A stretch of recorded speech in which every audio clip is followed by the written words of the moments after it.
Gloire à Dieu. Gloire à Dieu.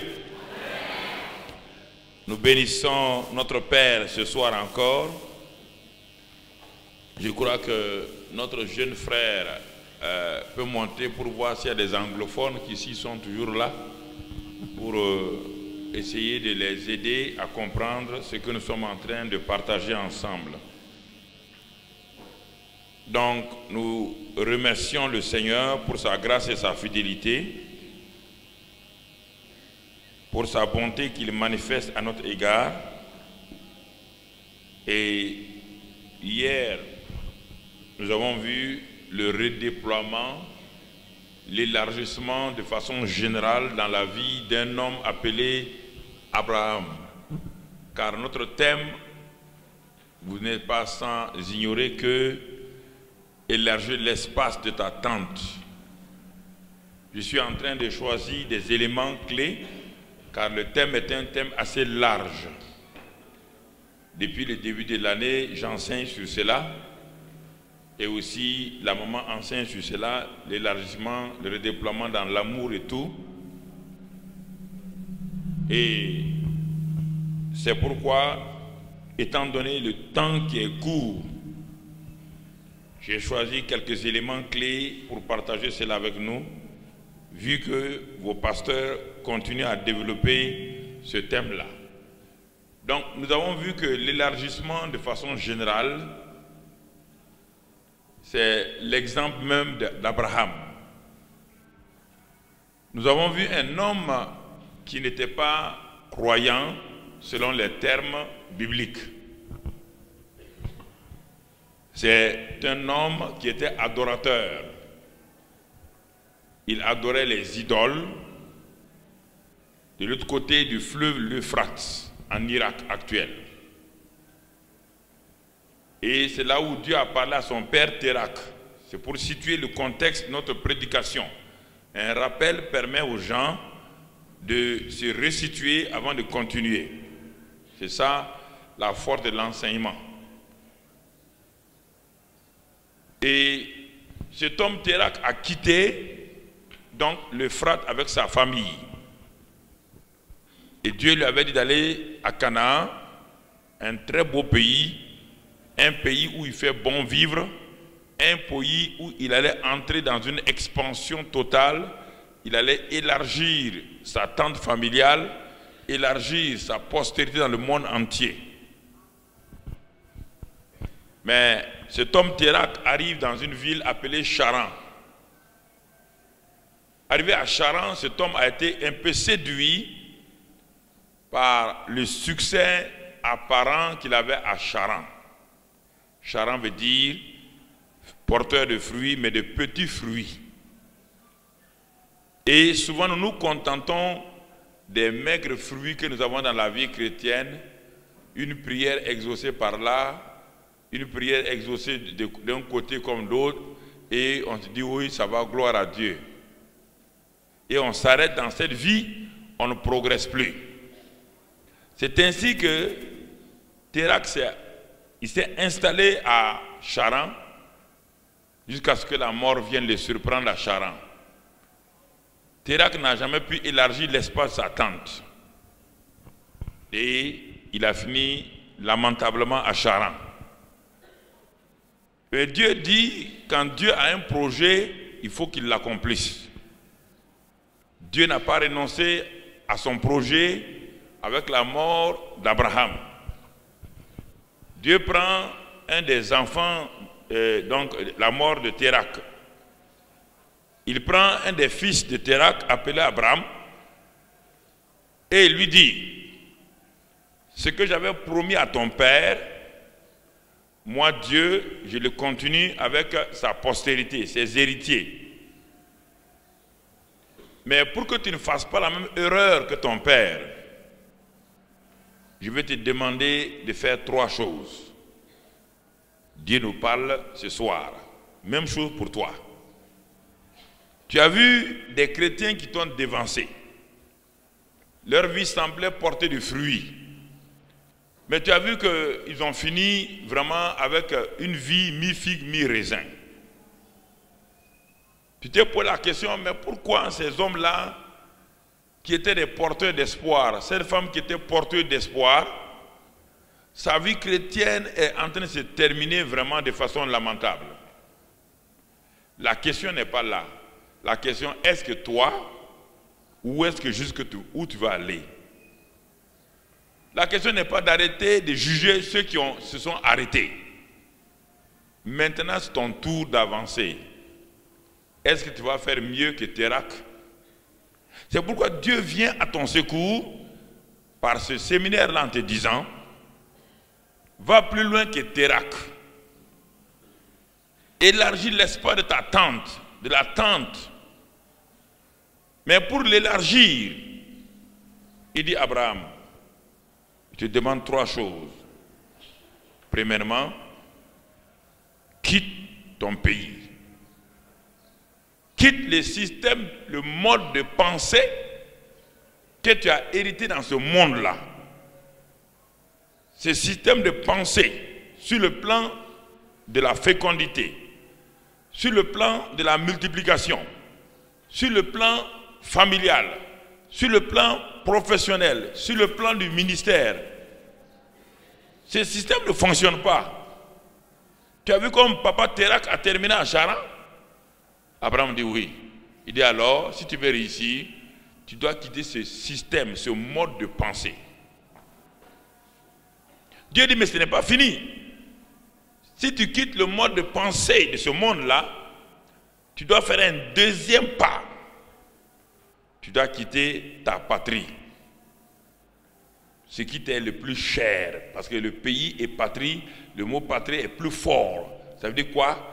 Tes propres sentiments. Ça, c'est ton âme, ta vie personnelle. C'est facile de quitter le monde. Mais ce n'est pas facile de quitter sa propre vie, ses propres égarements, ses propres luttes. Il dit, quitte ta patrie. C'est-à-dire, les éléments de ton âme, tes sentiments, tes émotions. Quand tu dis, je suis blessé, les gens m'ont rejeté, personne ne m'aime, Dieu dit, quitte tout ça là. Ça ne te fera pas progresser. Abandonne tout ça. Ne t'arrête pas sur ces choses-là. Sors de ça. Ça, c'est le deuxième pas. Abraham dit oui. Dieu dit, ce n'est pas fini. Il y a la maison de ton père. Là où tu as été moulé, là où tu es né, là où tu as été moulé.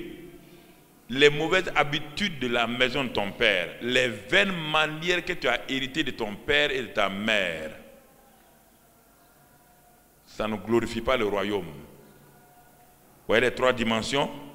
Dimension générale, dimension au niveau de toi-même et relation avec ta famille, les coutumes et les traditions familiales. Quitte tout ça.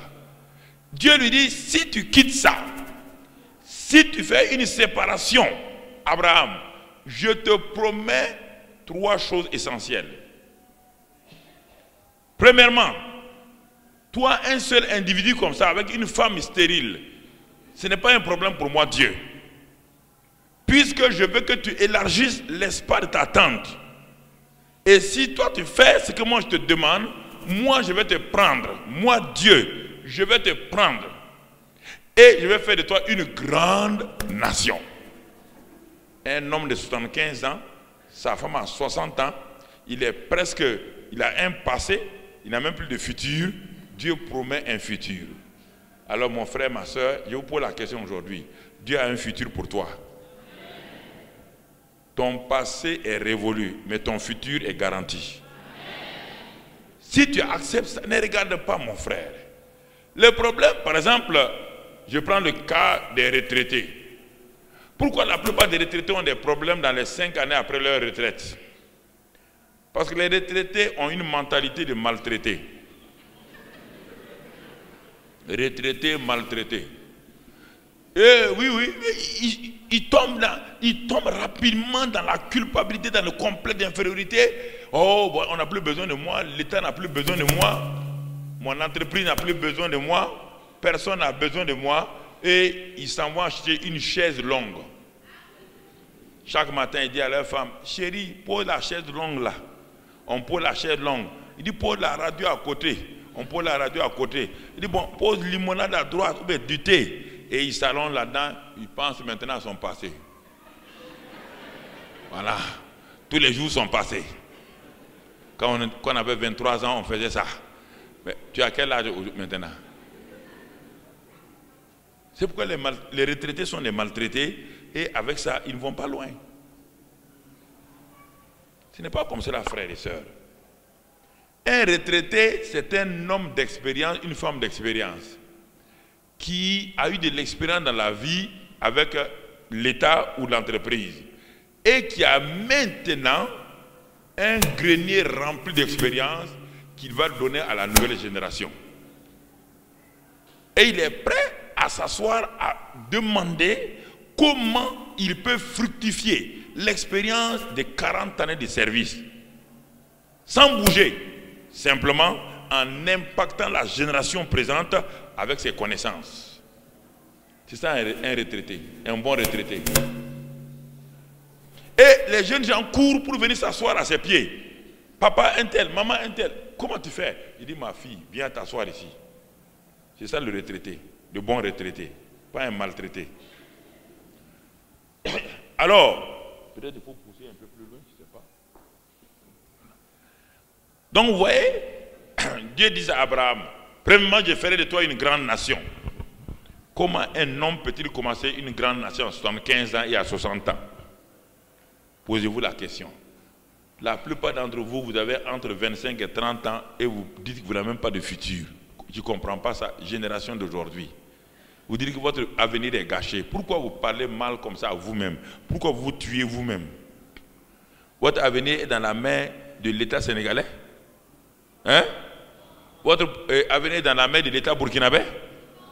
Votre avenir est dans la main de l'État ivoirien? Votre avenir est dans la main de qui? Dieu dit qu'il a des projets de paix pour qui? Des projets d'avenir pour qui? Alors, mais pourquoi vous dites que vous n'avez pas d'avenir? C'est votre pays qui vous a créé? Votre pays vous a créé? Est-ce qu'un pays peut avoir un avenir pour vous? Vous parlez de ça aujourd'hui. Est-ce que Abraham avait la fonction publique? Et au la question, est-ce qu'au temps d'Abraham, il y avait concours des infirmiers, concours de la gendarmerie? Mais comment ils ont vécu? Mais parfois les chrétiens même, je ne comprends pas. Pourquoi vous ne vous déconnectez pas avec le système du monde pour vous attacher à Dieu et vous allez percer dans ce monde-là et vous allez réussir? Le monde ne peut pas vous retenir.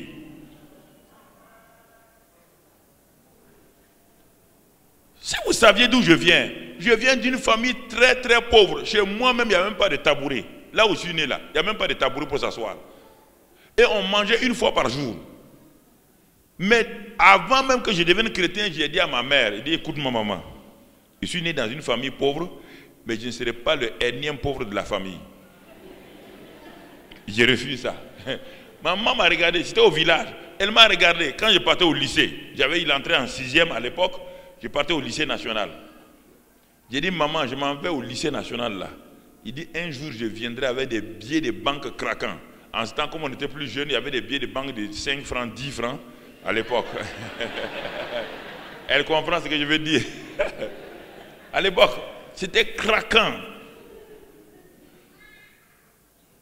Je lui ai dit que je vais amener. Mais je n'ai pas oublié. 20 ans après, quand j'ai fini toutes mes études, j'ai commencé à travailler. Mon premier salaire, quand j'ai fait des billets de banque. En ce temps, il n'y avait plus de 100 francs, de 10 francs. J'ai pris donc les billets de 5000 francs, les billets. J'ai fait des billets de banque. J'ai pris ma voiture de service. Je suis allé au village. Il dit, maman, assois-toi, elle s'est assise. Il dit, tu as oublié, tu as dit que je suis né dans une famille pauvre. Je suis un pauvre. Je t'ai dit que je ne serai pas le énième pauvre. Elle avait oublié. Quand j'ai mis ma main dans la poche, j'ai sorti les billets craquants. Il dit, tu as vu, je t'avais dit qu'un jour je t'amenais des billets craquants. Les voilà. Elle a souri jusqu'ici. Elle a souri jusqu'ici. Frère, ne vous laissez pas prendre donc en otage par les circonstances et les événements. C'est tout ce que j'enseigne dans l'esprit de leadership que je trouve sur les tables, là. Les DVD sur les tables au dehors. C'est ça que j'ai enseigné, l'esprit de leadership. tous les secrets que je vais révéler aux jeunes gens se trouvent dans ces DVD-là, qui sont au dehors. Prends ces DVD et tu vas voir la vision, tu vas voir le potentiel, tu vas voir comment activer le potentiel qui est en toi. Et jeune homme, tu ne vas plus être arrêté. Tu vas sortir de la misère, de l'échec, du cycle de l'échec, et tu vas rentrer dans la victoire. C'est ça que Dieu dit à Abraham. Je ferai de toi une grande nation. 1. Deuxièmement, je donnerai un grand nom. 2. Troisièmement, tu seras une source de bénédiction. Voici un homme qui n'a rien, qui est arrêté avec une femme stérile. Et il a 75 ans. Sa femme a 60 ans. Elle est quoi? Elle est post-ménopausée. Il n'y a rien. Quand Abraham touche à sa femme, quand il frotte sa femme, on dirait grand frère et petite sœur. Le courant ne passe même plus. Mais Dieu dit à cet homme-là, tu auras une grande nation, un grand nom. Ou bien, tu crois que c'est des histoires à dormir debout ou bien quoi? Tu me regardes comme ça, on dirait que je tombe de la lune là. On dirait que tu n'aimes pas chrétien. Tu me regardes comme ça, comme tu n'aimes pas les Bibles. Tu ne crois pas à ça, hein? Le problème c'est ça. Quand on dit ça aux chrétiens, peut-être, comme c'était au temps d'Abraham là, peut-être Dieu en ce moment-là, vraiment, il n'était pas encore civilisé trop. Donc, mais non, je vois vos visages. Tu ne crois pas, mon ami. Tu crois que je raconte des histoires? Je parle de ta vie. Les principes ne vieillissent jamais. Les lois et les principes ne vieillissent jamais. Je te parle des principes des lois. Je ne te parle pas de l'histoire d'Abraham qui a vécu à 5000 en arrière. Je te parle des principes. Tu es l'Abraham d'aujourd'hui. C'est ça que je te parle. Si tu découvres ces principes-là, ces principes marchent.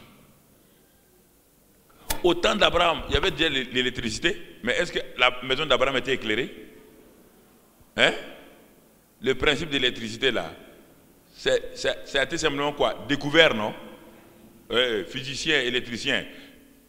Par qui? Il y a Watt, mais ce n'est pas Watt seulement, et puis qui encore? Qui a fait les applications de l'électricité? Jeunes gens, étudiants. Hein? Il faut apprendre vos leçons. Hein? Non, quand je prêche, je m'arrête, je révise le niveau des gens. Par la jeunesse d'aujourd'hui, quand on dit d'écrire le maire de la ville, ils vont écrire maire là, M-E-R-E.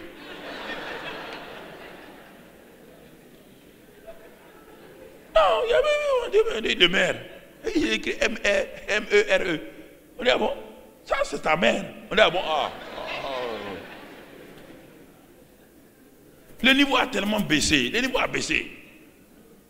Il faut apprendre des choses claires. Si tu veux réussir dans la vie, c'est la connaissance. La connaissance qui te permet de te catapulter toi-même. L'ignorance te rétrograde. C'est pourquoi l'ignorance de la Bible fera de toi toujours un bon dernier. Mais la connaissance de la parole de Dieu va t'élever. Alors c'est pourquoi mon frère, attache-toi à la parole de Dieu matin, midi, soir. Mange-la. Dieu dit à Josué, la loi du succès, c'est que ce livre de la loi-là ne s'éloigne pas de tes yeux et de ta bouche. Médite-la jour et nuit. Médite-la jour et nuit. Et pour accomplir. Et alors, Dieu te garantit le succès. Josué 1, verset 8. C'est ça qui nous a catapultés quand on commençait le ministère il y a 25 ans en arrière. Alors, Abraham a fait beaucoup d'erreurs. Quand on veut élargir l'espace de sa tente, on fera beaucoup d'erreurs. Mais les erreurs ne nous empêcheront pas d'arriver au bout. Non, mon ami. L'erreur, c'est simplement ce que tu n'as pas su faire aujourd'hui, ça va t'empêcher demain de recommencer la même chose. L'échec d'aujourd'hui est le fondement du succès de demain. Par la manière dont tu as échoué aujourd'hui, demain, tu ne vas plus recommencer de la même manière. Tu vas prendre une autre route pour avancer avec Dieu. Donc, c'est pourquoi, bien aimés frères et sœurs, alors, nous avons vu hier, pendant un bon bout de temps, comment Abraham a lutté, mais malgré tout cela, il est arrivé au but. Il est devenu un ami de Dieu. Il a élargi l'espace de sa tente. Il a élargi l'espace de sa tente familiale. Il a élargi l'espace de sa propre vie.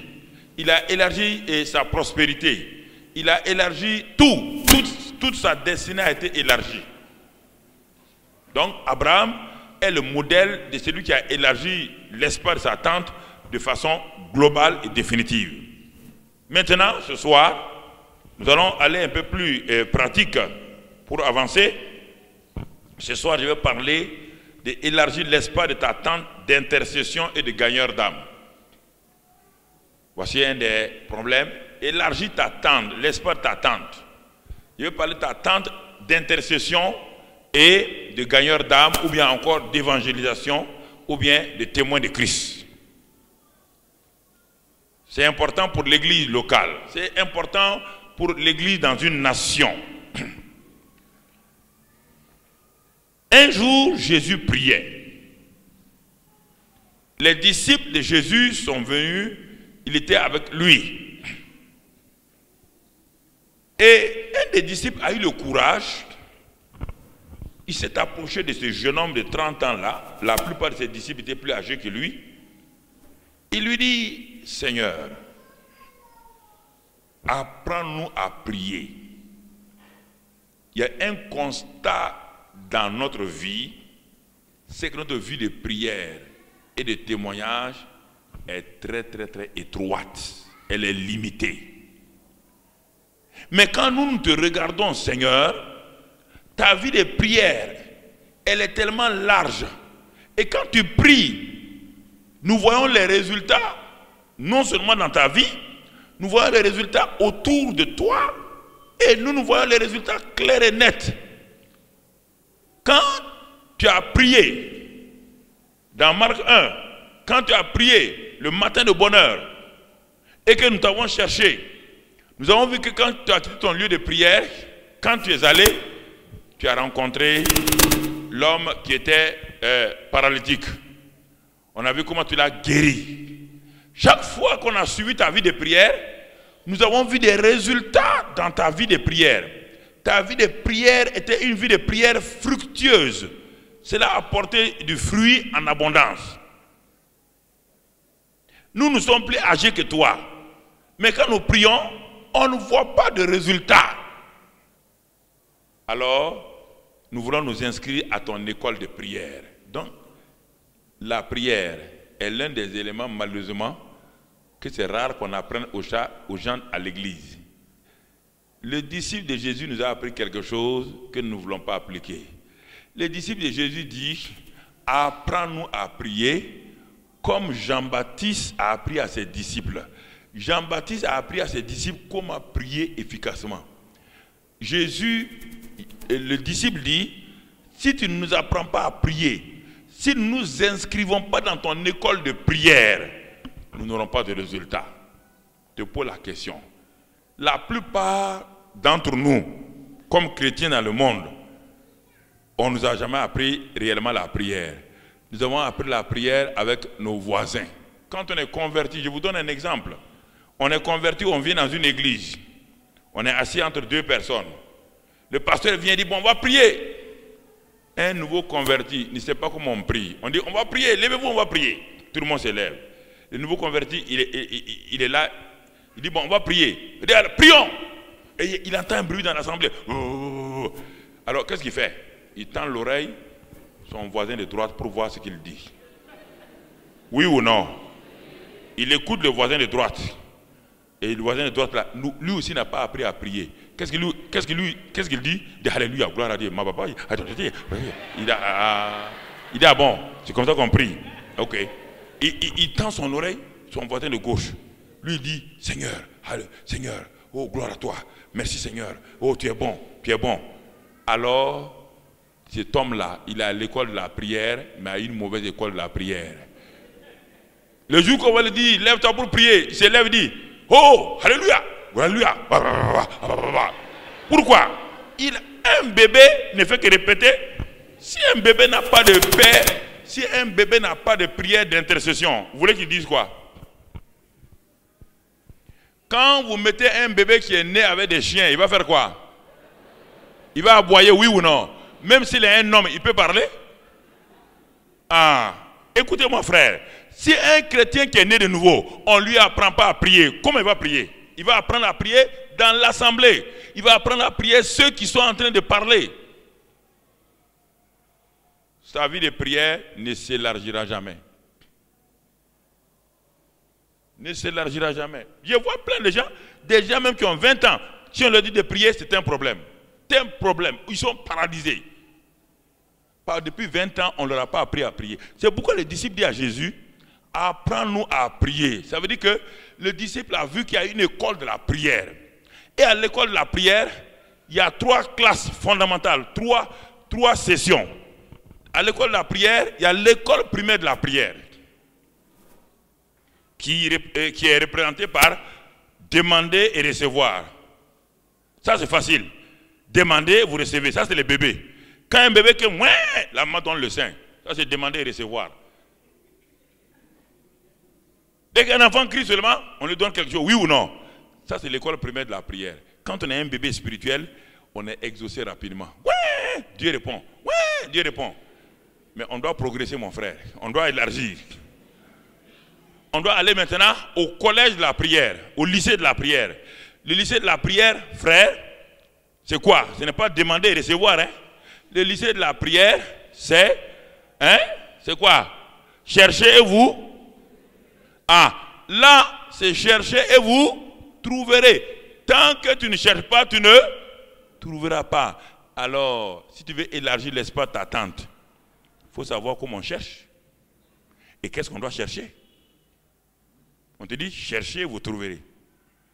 Comment tu veux aller à l'université de la prière? L'université de la prière, c'est quoi? Frapper et l'on vous ouvrira. Ça veut dire tu frappes. Si la personne veut, elle ouvre. Si elle ne veut pas, elle n'ouvre pas. Mais tu dois continuer à frapper de la bonne manière, frapper avec persévérance, frapper avec patience, frapper jusqu'à ce qu'on ouvre. Voilà les trois sessions de l'école de la prière. Jésus l'enseigne dans Matthieu 7, il l'enseigne dans Luc 11, il l'enseigne dans ces passages-là. À quel niveau de la prière tu te trouves aujourd'hui? Toi qui es là devant moi, à quel niveau de la prière tu te trouves? Si tu t'assois, tu fais le bilan de ta vie de prière. Sur 100 sujets de prière, quel est le pourcentage de la réponse à Dieu? Pourtant, Jésus a dit, il dit dans Jean 16, 23, 24, il dit priez afin que votre joie soit parfaite. La prière qui n'a pas d'exaucement ne donne pas la joie parfaite. Écoutez-moi, frères et sœurs. Élargis l'espace de ta tente. La tente, quelle tente? La tente de la prière. Si un homme est frustré, frère, les églises sont remplies quand on parle d'évangélisation, quand on dit prière pour les besoins des gens.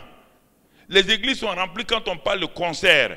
Mais dès que le pasteur dit réunion de prière, le tiers de l'église est là. Pourquoi? On doit se poser la question. Le tiers de l'église est là. Parce que quand un homme a prié, il n'y a pas d'exaucement, il n'est jamais encouragé pour venir à la réunion de prière. Soyons honnêtes entre nous. Il faut enlever le masque et être honnête. On va trouver tous les arguments. Ah oui, le patron m'avait appelé vers 18h là. Le patron ne t'a pas appelé. Tu aurais pu te parler. Ne sois pas troublé quand la lumière s'éteint. Ça, c'est des petits tests seulement. Tu cries oh déjà. Donc, si le démon rentre ici, tu vas dire ah maintenant. Non, sois calme, sois cool. Quand je te parle là, sois cool. Tant que moi je ne suis pas troublé, ne te trouble pas. Reste tranquille. Reste tranquille, frère. Écoute-moi, regarde seulement, regarde-moi, parce que, écoute, je te passe une expérience que Dieu m'a donnée. Je ne viens pas pour te tromper. Je n'ai rien à te demander, je ne veux rien de toi. Ce que Dieu a mis en moi, je vais le transférer en toi. C'est simplement ça mon but, mon frère. Je n'ai rien d'autre. Ne demande pas que tu me donnes l'argent. Tu ne demandes pas de me donner autre chose. Donc, si ta vie de prière ne réussit pas, chrétien, est-ce que tu es heureux? Chaque fois que tu pries pour être réussi à ton examen, tu échoues. Honnêtement, quand on te dit viens à la réunion de prière, est-ce que tu es pressé d'aller? Hein? Donc, frère, c'est pourquoi nous devons élargir notre tente, l'espace, la tente de la prière.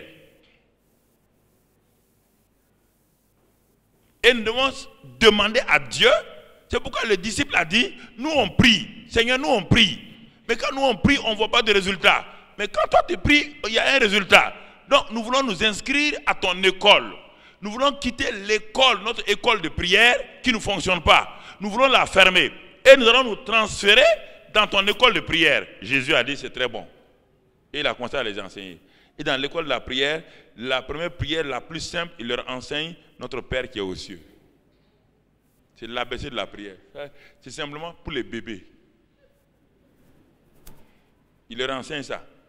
Regardez bien dans Matthieu, dans Luc, c'est ça. Il enseigne l'ABC, notre Père qui est aux cieux. Il dit, bon, ok, si vous voulez prier, d'abord vous devez savoir que nous avons un Père qui est aux cieux. Il a un grand nom. Faites attention, vous devez sanctifier son nom. Hein? Et si vous sanctifiez son nom, c'est un roi. Il doit régner dans votre vie. Et s'il règne, alors la volonté qu'il fait au ciel là doit être faite sur la terre. Vous êtes d'accord? Les gens ont dit, ah, c'est ça la prière d'un bébé. Quand tu vois une église locale qui ne prie pas, sache qu'elle est dans la défaite.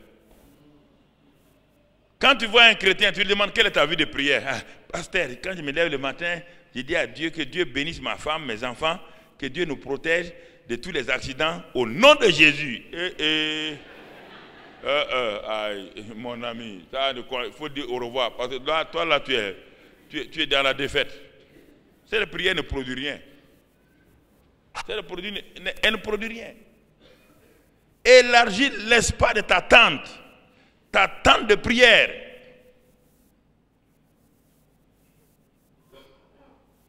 Quand, hier, on n'a pas pu voir ça. Quand Dieu, à un moment donné, est arrivé avec Abraham, ou au moment où Abraham a eu une nouvelle identité, Dieu va venir révéler à Abraham l'importance de la prière. Dieu dit, il vient chez Abraham avec 2 anges. Il dit à Abraham, j'ai entendu le bruit que Sodome et Gomorrhe font monter vers moi. Je suis descendu pour voir. Abraham a compris que Dieu se rend dépendant de lui. Un Dieu si puissant se rend dépendant de toi. Sans toi, il ne fait rien sur la terre. C'est ça que les gens oublient. Dieu n'a pas le droit d'agir sur la terre sans l'homme. C'est pourquoi il dit que ce que tu lis sur la terre sera lié au ciel. Et que ta volonté qui est faite au ciel doit être faite sur la terre.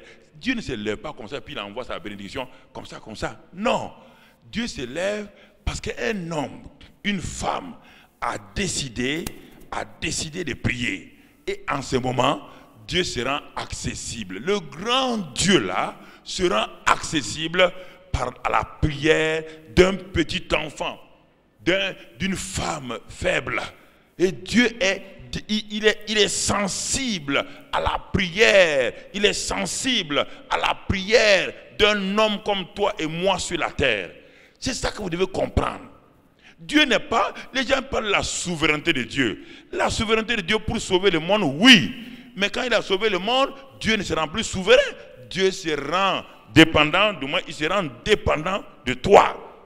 Tant que tu ne pries pas, les choses ne s'accomplissent pas. La prière ouvre le ciel. Jésus savait que le Saint-Esprit devait descendre sur lui. Il le savait. Mais Jésus ne s'est pas assis comme ça. Il a dit maintenant, bon Père, si tu veux, envoie le Saint-Esprit. Non! Dans Luc 3, 21, jusqu'à 23, il est dit que Jésus alla se faire baptiser par Jean-Baptiste. Et quand il est sorti de l'eau, il pria. Quand il a prié, le ciel s'est ouvert, le Saint-Esprit est descendu. Même Jésus n'a pas le droit de recevoir de son Père quelque chose sans la prière. Jésus lui-même, le Fils là, n'a pas le droit, il n'a rien reçu sans la prière.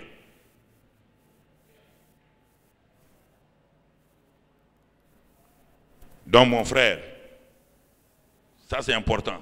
Sans la prière, sa prière personnelle, hein, il n'est pas de la prière que quelqu'un prie pour lui. Personne n'a prié. Jean-Baptiste n'a pas prié pour que le Saint-Esprit descende sur Jésus. C'est lui, il a été baptisé par Jean-Baptiste. Mais quand il est sorti, c'est lui qui a levé les yeux et qui a prié. Et le ciel s'est ouvert. Donc la prière est une clé qui ouvre toujours le ciel. Alors, depuis combien de temps le ciel s'est ouvert sur toi? Depuis combien de temps le ciel s'est ouvert sur ta maison? Tu pries là. À quel moment le ciel s'est ouvert? Je ne parle pas de physiquement. Ça veut dire qu'à quel moment Dieu a commencé à faire descendre sur toi l'exaucement de tes prières. Ou bien tu es un homme frustré, une femme frustrée, qui prie, il n'y a rien. C'est pourquoi on dit élargir l'espace d'attente. Comment? En acquérant des connaissances, en acquérant des principes pour fonctionner parfaitement. En acquérant ça. Pour que le Saint-Esprit descende sur les premiers chrétiens, Dieu a dit, Jésus-Christ a dit à ses disciples, allez m'attendre à Jérusalem. Allez-y m'attendre. Regardez l'humilité de Marie, la maman Marie. Regardez son humilité. Elle est partie aussi attendre avec les 120 à Jérusalem dans la prière. Elle est partie attendre. Il a fallu 10 jours de prière. 10 jours de prière. De Pierre, de Jean, de Jacques, de Marie, de tous ces 120 là. 10 jours de prière qui ont permis d'ouvrir le ciel et le Saint-Esprit est descendu et l'Église a été créée à partir de la Pentecôte. Jésus a prié, Marie a prié pour que le ciel s'ouvre, Pierre a prié pour que le ciel s'ouvre. Alors toi, tu veux que le ciel s'ouvre sur toi et tu ne pries pas, tu n'as pas de vie de prière. Comment tu vas aller, mon ami? Ou bien Dieu va faire exception à toi? Quelle est ta vie de prière? Quelle est la puissance de ta vie de prière?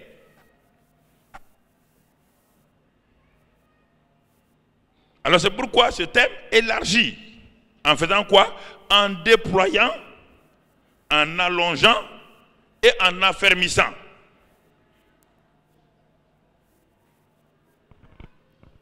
Bien-aimés frères et sœurs, la prière, c'est aussi une piste d'atterrissage dans une ville. Aucun avion de la bénédiction de Dieu ne peut descendre dans une ville là où il n'y a pas de piste d'atterrissage. Les meilleurs avions du monde, les meilleurs pilotes du monde peuvent venir tourner sur Dakar. Ils sont en train de chercher quoi? Ils sont en train de chercher quoi? Si la piste de Dakar est fermée, ils vont faire quoi? Ils vont continuer. L'avion de bénédiction de Dieu est en train de tourner sur ta maison, mais il ne voit pas de piste d'atterrissage. Il s'en va avec les bénédictions. Parce que tu ne pries pas, ta vie de prière n'est pas correcte. Ou ta piste est creusée. Il y a des trous sur la piste. Si l'avion descend, il y a des problèmes.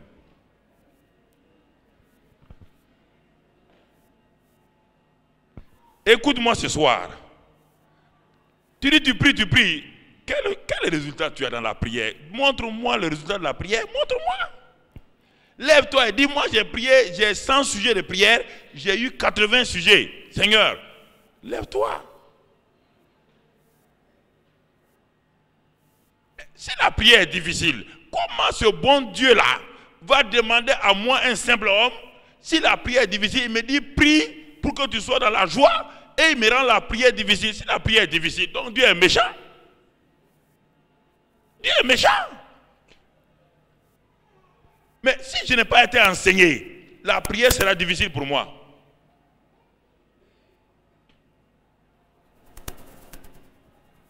Quelqu'un qui n'a jamais fait l'algèbre, si vous lui présentez l'algèbre, une équation AX plus B, il va te dire, mon ami, tu es en train de me chercher des problèmes.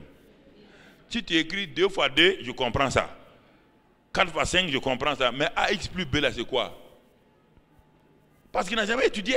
Mais s'il étudie ça, quand tu poses cette équation, ou bien tu poses une équation, tu dis de faire la factorisation, c'est facile. Il enlève les éléments et fait la factorisation. Si tu n'as pas appris à prier, on te dit de factoriser tes problèmes. Tu vas les factoriser comment?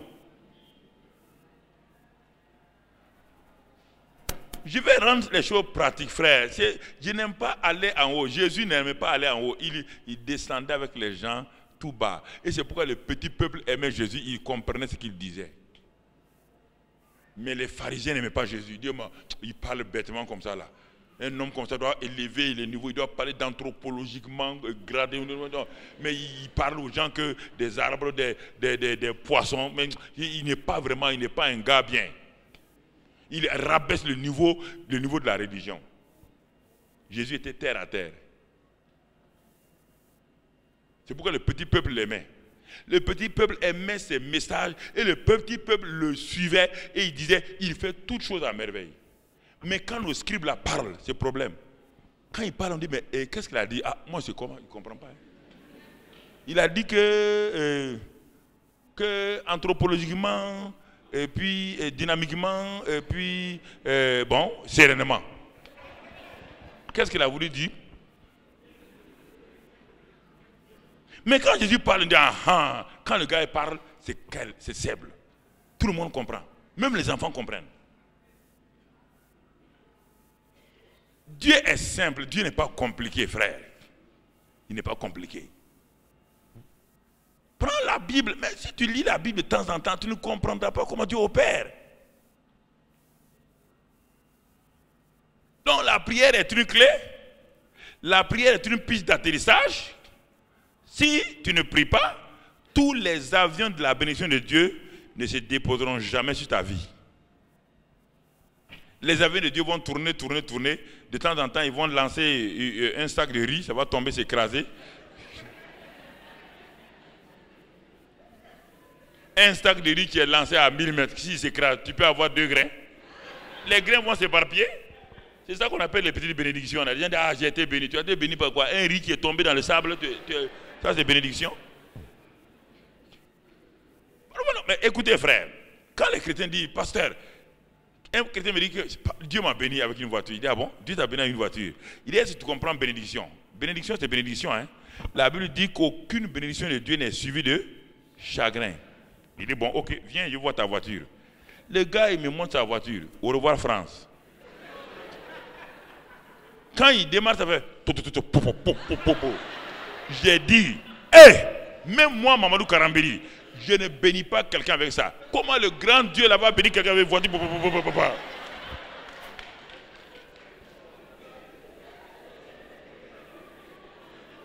Ne gâtez pas le nom de Dieu. Hein. Si vous gâtez, écoutez, dans la ville de Dakar, là, il y a plein de musulmans qui ont des 4x4 toutes neuves. Tout le monde a 4x4, même les sans religion ont des 4x4 toutes neuves. Toi, tu vas les dire, tu es chrétien évangélique, tu as jeûné 3 jours, Dieu t'a donné une voiture, et tu dis aux gens de venir à l'église pour être bénis, ils vont dire, moi je vais venir à l'église pour avoir une voiture, Même à 100 aller à l'église, j'ai déjà voiture 4x4. Arrêtez, frère, arrêtez de dire des choses aux gens, ils ne croient pas, ils ne sont pas bêtes là, ils vous regardent. Ne racontez pas aux gens que Dieu vous a béni. Dieu vous a béni avec quoi? Dieu te béni avec une veste. La veste là, les manches dépassent tes mains. Quand tu marches là-dedans, ça fait comme ça. Ça, c'est bénédiction de Dieu.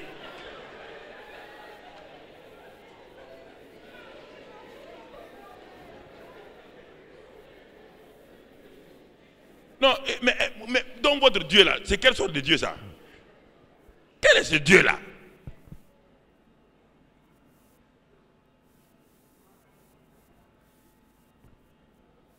Attention, Dieu dit que lui, ses bénédictions ne sont suivies d'aucun chagrin. D'aucun chagrin. On ne verra pas la bénédiction de Dieu avec des chagrins. Jamais. Jamais.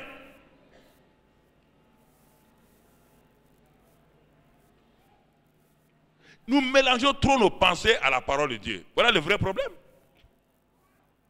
Nous mélangeons nos pensées à la parole de Dieu. Je suis en train de te poser la question, si ta vie de prière a été élargie, où en es-tu? À quel niveau de prière tu te trouves, mon ami? À quel niveau de prière tu te trouves? Dieu a une destinée pour chaque homme. Dieu a une destinée pour chaque ville. Dieu a une destinée pour chaque nation. Je te pose la question. Quelle est ta destinée? Est-ce que tu as prié Dieu pour savoir Salomon n'a-t-il pas prié et Dieu ne lui a pas dit ce qu'il va faire? Tu crois que tu es devenu chrétien quand seulement tu dis oh je suis chrétien maintenant? Non! Tu es quel genre de chrétien? Même dans le gouvernement, on appelle tout le monde avec un portefeuille. Chaque ministre a un portefeuille. Un ministre qui n'a pas de portefeuille, on l'appelle ministre sans portefeuille et il est un ministre conseiller. Donc on sait, même sans portefeuille, on sait ce pourquoi il est appelé. Comment le grand Dieu là, regarde mon corps là, la Bible dit que ça c'est l'élément naturel de Dieu. Dieu a placé dans mon corps, il a donné à chaque membre un nom, une fonction, une onction. Comment Dieu va te faire naître de nouveau? Il te met dans le corps de Christ. Tu n'as pas de fonction, tu ne sais rien. Toi, tu déranges tout le monde. Si mon genou se mettait à bouger là, il veut monter ici là, il y aurait des problèmes. Comment un Dieu si intelligent qui a créé le corps humain parfait comme ça? Il a mis des cellules, chacun joue son rôle. Et dans le corps de son fils, il te fait naître de nouveau sans destinée. Toi, tu déranges tout le monde. Va dans la prière. Quand j'ai commencé le ministère, je me suis assis, j'ai regardé bien autour de moi, j'ai vu les failles des grandes églises. Tous ceux qui voulaient venir avec moi, j'ai dit, va prier d'abord pour savoir ce que Dieu veut de moi. Si tu me suis comme ça, tu vas me créer problème. Va prier. Tu dis, Dieu t'a appelé. Appelé à faire quoi? Ça, c'est un mot vague. Dieu m'a appelé. C'est un mot vague, ça. Quand on appelle quelqu'un au gouvernement, on lui donne une charge, non?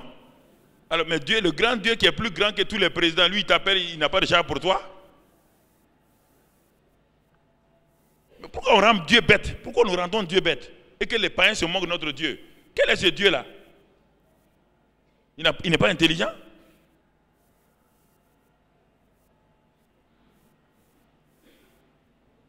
La prière va révéler ta destinée. La prière va révéler ta destinée.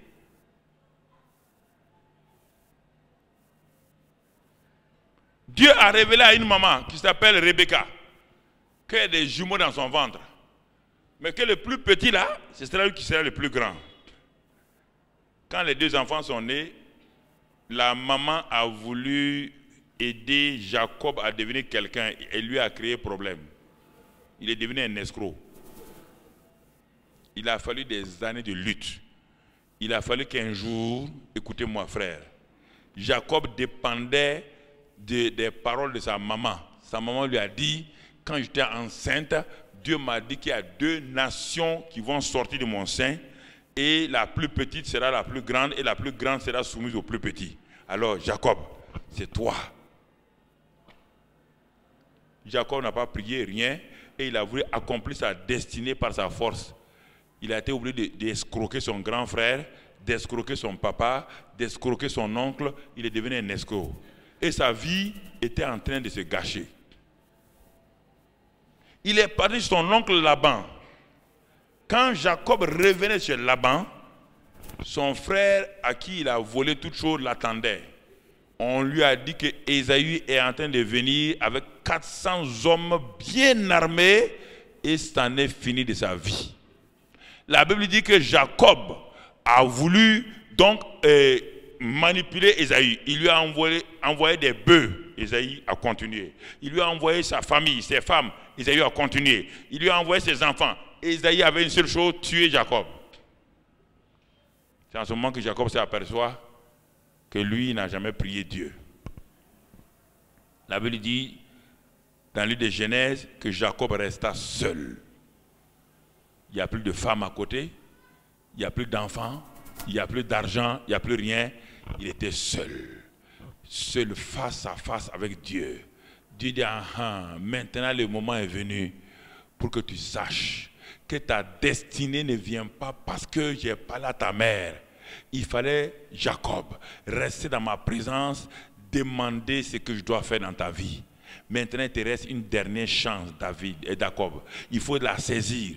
Et c'est au torrent de Jabbok que l'ange de l'Éternel, qui est Dieu lui-même sous forme d'ange, vient. Et Jacob lutte avec cet ange-là toute la nuit. Quand on dit il lutte, ce n'est pas la force. Un homme peut lutter avec un ange. Un ange, il suffit de faire comme ça, l'homme disparaît. Il s'est tenu, ça veut dire, il a engagé une prière de combat, une prière fervente.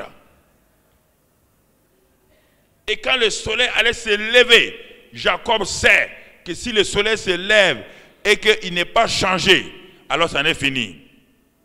Et il crie, il dit à l'ange, bénis-moi. L'ange dit non. Comment t'appelles-tu d'abord? Comment tu t'appelles? L'ange fait exprès pour qu'il parle lui-même. Il dit, je m'appelle Jacob. Il dit, répète encore, je m'appelle Jacob. Tu as entendu ton nom là? Il dit, oui. Ça veut dire quoi? Trompeur. Ça veut dire quoi? Escroc. C'était un bon nom? Il dit, non. Il dit, mais il ne faut pas me lâcher. Il continue à prier. Et là, l'ange le frappe à sa hanche. Il a affaibli. Et l'ange lui dit, tu as lutté avec les hommes. Tu les as manipulés. Tu as lutté avec Dieu lui-même. Maintenant, je change ton nom de Jacob en Israël. Tu vas entrer maintenant dans ta destinée. Ce que j'avais dit à ta maman Rebecca là, il y a 17 ans en arrière, c'est maintenant que ça va se réaliser. Mais c'était au moyen de la prière. Au moyen de la prière. Au moyen de la prière. Tu trouves cela? Mon frère, dans Genèse 32, verset 24 et suite. Tu le notes, tu vas le lire. Genèse 32, verset 24 et suite. Mais ce n'est pas fini. Un autre jeune homme qui, frère, un autre jeune homme qui avait une destinée. Mais quand sa maman était en grossesse, sa maman, dans les douleurs qu'il avait, dans le livre des Chroniques, sa maman l'a appelé Jabet. Ça veut dire douleur. Ça veut dire souffrance. Douleur, souffrance. La pauvre maman était dans l'ignorance. Elle a tellement souffert que quand l'enfant est sorti, il lui a donné. Combien de personnes d'entre vous, vous avez des noms bizarres comme ça? Et ça vous crée des problèmes. Non, ce n'est pas l'amusement. C'est ça qui paralyse votre destinée. Comment quelqu'un, tu vas appeler quelqu'un Jabet? Ça veut dire, quand tu l'appelles douleur, il dit oui maman, ça veut dire quoi? Il est en train d'affirmer que son identité c'est quoi? Est-ce qu'il peut avancer? L'enfant a grandi, il s'est aperçu que son nom n'est pas un bon nom. Et que son nom lui crée un problème. Et qu'est-ce que l'enfant a fait? L'enfant dans 1 Chronique 4, versets 9 et 10. L'enfant alla vers Dieu et il commençait à invoquer le Seigneur. Il a commencé à prier Dieu. Il dit, ma maman est ignorante. Elle m'a donné un nom qui n'est pas un bon nom pour moi. C'est dans la prière, David dit, si Dieu, tu me bénis, si tu éloignes le mal de moi, si tu éloignes ce mauvais nom-là de moi, il dit, Seigneur, et la Bible dit que Dieu le considéra, Dieu l'exauça, et Jabet est passé de la queue des frères, il est monté au niveau 1. La prière a catapulté Jabet de la queue au sommet.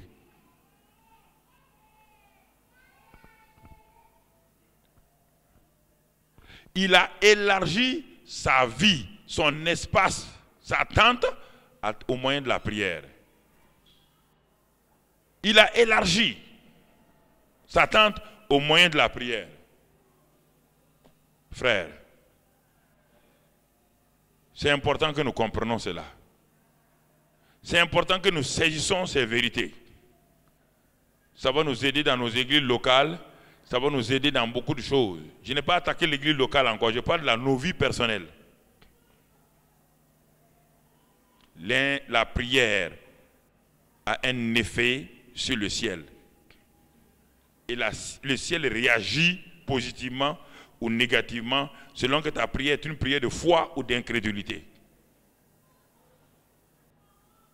La vie de Jabet a changé, la vie de Jacob a changé, la destinée de Jacob a changé au moyen de la prière. Ils ont élargi l'espace de leur tente de la prière et leur prière a eu un effet positif sur leur vie et leur futur. Alors frères et sœurs, je te pose la question, est-ce que ta situation ressemble à celle de Jacob, de Jabet? Et qu'as-tu fait dans la prière devant Dieu? Es-tu allé devant le trône de la grâce? Hébreux 4, verset 11 et 16. Hébreux 4, verset 16.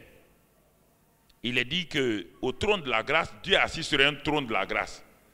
Il dit, approchez-vous avec assurance du trône de la grâce pour obtenir miséricorde et trouver grâce et être secouru dans tous vos besoins. Dieu est assis sur le trône de la faveur. Le trône de la grâce, c'est le trône de la faveur divine. C'est le trône de la capacité divine. Dieu attend que les hommes viennent devant son trône de la grâce, lui dire, oh Dieu, ça ne va pas dans ma vie. Je vais élargir l'espace de ma tente. Je vais élargir ma destinée. Je vais entrer dans ma destinée. Mais je ne sais comment faire. Et dans la prière, en criant devant Dieu, alors le Saint-Esprit de Dieu va manifester et va commencer à nous répondre. Bien-aimés frères et sœurs, beaucoup d'entre nous, nous avons une vie limitée dans la prière. Et c'est ce qui fait que le ciel n'arrive pas à nous atteindre. La prière est une échelle. Mais si cette échelle-là n'est pas une échelle qui monte tous les jours, Daniel a prié. Dieu a dit à Jérémie, ce peuple-là sera esclave à Babylone 70 années. Mais après 70 années, j'ai un projet pour eux. Mais Dieu a bien dit, vous m'invoquerez et vous partirez. Les 70 années sont arrivées. Personne ne priait. Ils ont dit, mais Dieu a parlé. La parole de Dieu ne s'accomplira pas lorsque vous ne lui rappelez pas. Dieu a dit, remémore ce que je t'ai dit dans Ésaïe. Fais-moi souvenir ce que je t'ai dit. Dis à Dieu les promesses de Dieu. Rappelle à Dieu. Non pas qu'il a oublié. Non. C'est toi qui dois lui rappeler. Et il y a eu un seul homme. Parmi tous ceux qui ont été envoyés à Babylone, il s'appelle Daniel. Un seul qui a commencé à se mettre à genoux, qui a rappelé à Dieu, tu as dit à Jérémie que 70 ans, les 70 ans sont arrivés. Et il a prié tout seul. S'ils étaient 10 ou 15, ça allait aller rapidement. Mais un seul. Tout le monde spirituel s'est assemblé contre lui. Satan a amené le second ciel, il a mis tous les démons les plus féroces. Pour empêcher, Satan sait quelle est l'importance de la prière. Satan sait qu'un homme qui prie, une femme qui prie, la prière dérange le royaume de Satan.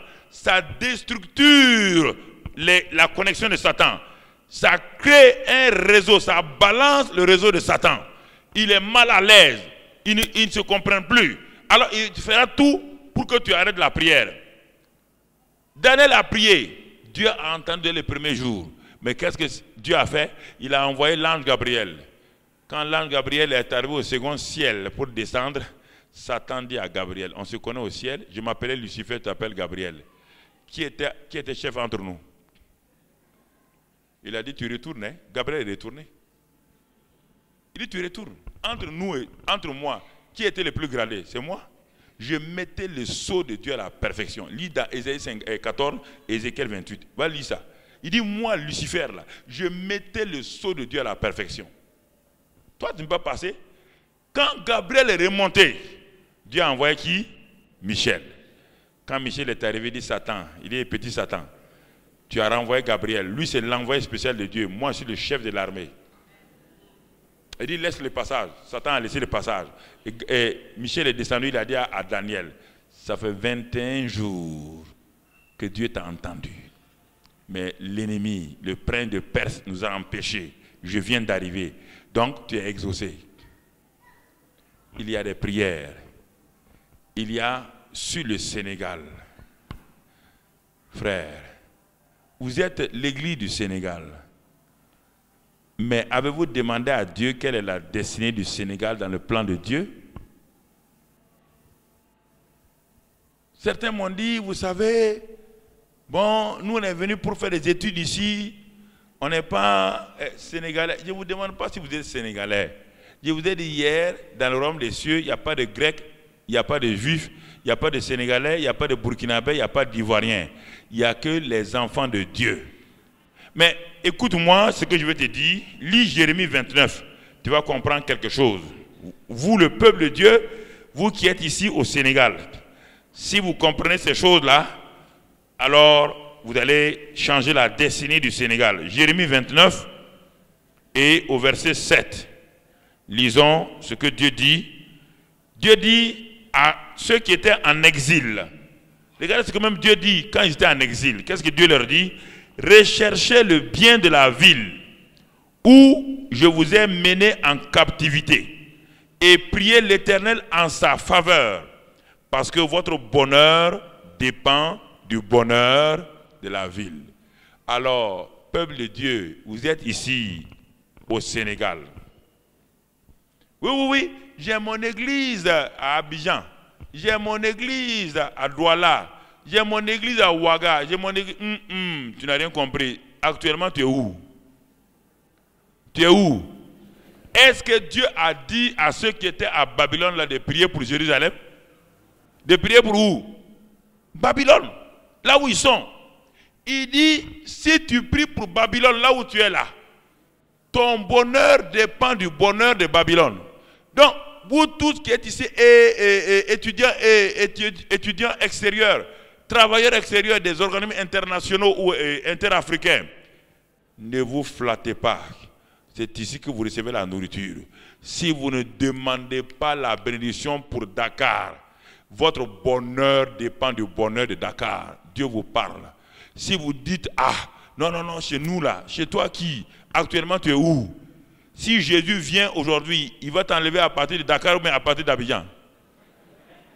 Ah, écoute, non, voilà le vrai problème.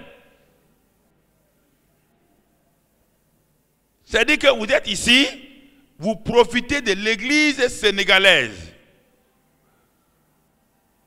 Vous tous qui êtes ici, venant de toutes les nations là, vous abusez de la bonté de l'église sénégalaise et vous ne faites rien pour l'église sénégalaise. C'est une honte.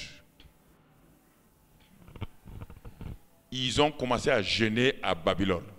C'est ça qui a amené les Jérémie à crier à Dieu.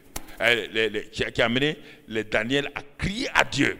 Ils ont commencé à jeûner, à prier, à jeûner, à prier, à jeûner, à prier. Et la main de Dieu est venue sur eux, les a libérés et a béni le pays.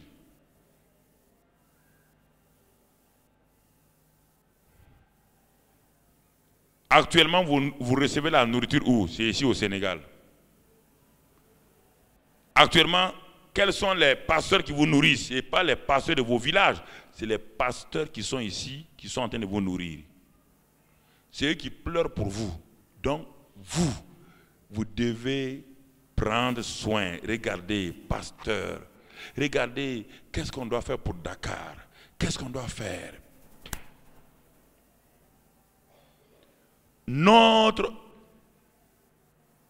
Ce que le centre d'évangélisation a commencé à grandir quand nous avons commencé à comprendre ce verset-là. Nous avons dit, Dieu nous a placés au Burkina Faso uniquement pour le bien du Burkina. Si nous prions pour le bonheur du Burkina Faso, alors nous aurons le bonheur. Je vous l'ai dit hier avant-hier. Quand je commençais le ministère en 83-84, on avait 1,5% d'évangéliques, 3% de catholiques au Burkina, 40% de musulmans et les autres, les féticheurs.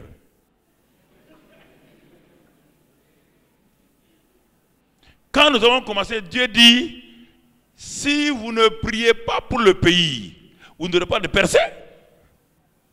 Vous n'aurez pas de percée. Les grandes églises étaient là, elles étaient contentes parce qu'elles ont des églises de 500 personnes, elles ont des églises de 800 personnes. On dit oui, l'évangile avance.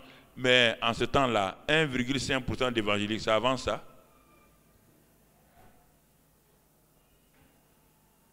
Dieu m'a dit, commence une tour de prière.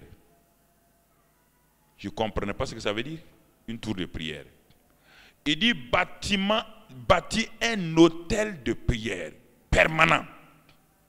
En ce temps, on faisait la prière, on allait partout, on priait. Dieu dit non, bâtis-moi un hôtel de prière. Ça sera la première tour de prière de toute la francophonie. à partir du Canada, Suisse, personne. Bâtis ça ici et tu verras ce que je vais faire. Quand on a fini de bâtir ce bâtiment à 2 étages, les gens disent, ah, ce sont tes nouveaux bureaux. Il dit, non, ce n'est pas mes nouveaux bureaux, c'est les nouveaux bureaux de la prière. Il dit, ah bon? Tout ça pour la prière? Il dit, mais alors, c'est le secret. Quand nous avons fait ça, ceux qui sont dans le monde des ténèbres sont venus dire, vous êtes en train de nous déranger. Un gars vient nous dire, tu nous déranges. Il dit, mais toi, nous sommes ici dans ce quartier d'Assasgo. Toi, ton quartier est à 17 km. Pourquoi on te dérange? Il dit, mais vous comprenez ce que ça veut dire. Il dit, quand on vient chez vous, on ne peut pas passer la nuit, il y a du feu. C'est-à-dire, ce sont des sorciers. Vous entendez? C'est là que nous avons commencé à comprendre que la prière avait une importance. C'est en ce moment que nous avons commencé à mettre aux portes de la ville. Si vous trouvez notre tour de prière, vous allez trouver la ville, le plan de la ville, où il y a les chefs féticheurs, où il y a les grands endroits bizarres. Nous asseyons cela et la nuit, à minuit au départ, les gens sortaient là-bas et marchaient, priaient. Et on revient à la tour de prière. Et c'est en ce moment que l'explosion spirituelle a commencé de façon puissante. En l'espace de quelques années, les églises évangéliques n'avaient que, comme on les appelait au Burkina, les mercas.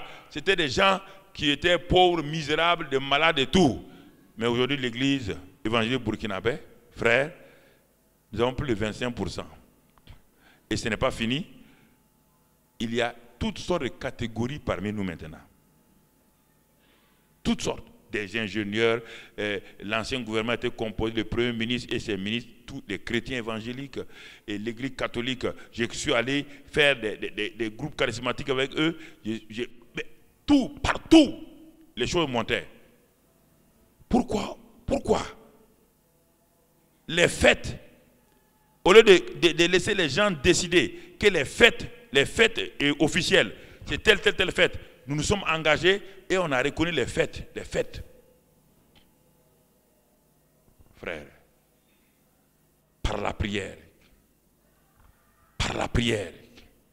on a commencé à prier pour la nation. Régulièrement, la prière pour la nation.